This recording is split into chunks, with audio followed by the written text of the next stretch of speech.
Hello friends, Venkateswara స్వామి చరిత్ర episode 3. నారదుడు మొత్తం విషయం అర్థం చేసుకుని విష్ణువుని భూమి మీదకు రప్పించాలి అంటే అది ఒక లక్ష్మీదేవి వల్లనే అవుతుంది.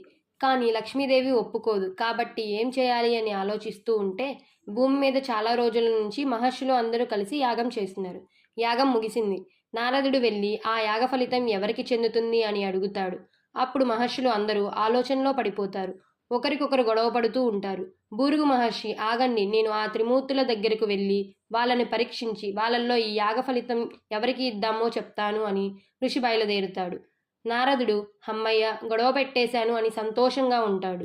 మొదటిగా తలరాతలు రాసే బ్రహ్మదేవుని దగ్గరికి వెళ్దామని బ్రహ్మలోకానికి వెళ్తాడు. బ్రహ్మదేవుడి దగ్గరకు వెళ్ళి నమస్కరించి మాట్లాడుతూ ఉండగా బ్రహ్మదేవుడు నవ్వుతూ మనుషుల తలరాతలు రాస్తూ అతని భార్య అయిన సరస్వతీదేవి వీణ వాయిస్తూ ఉంటే ఆ సంగీతాన్ని వింటూ రాస్తూ ఉంటాడు.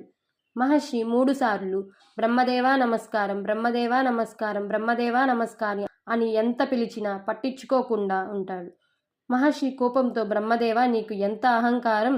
ఈ లోకంలో ఎంతో గొప్ప మహర్షిని నేను వస్తే పట్టించుకోకుండా నీ భార్య వాయిస్తున్న సంగీతాన్ని వింటూ ఊగిపోతున్నావా?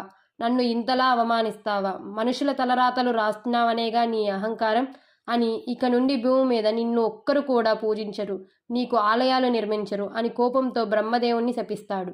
బ్రహ్మదేవుడు సంతోషంగా ఆ శాపాన్ని స్వీకరించి విష్ణువుని భూమి మీదకు తీసుకురావడం కోసం ఏ శాపాన్ని అయినా సరే తీసుకుంటాను అని నవ్వుతాడు.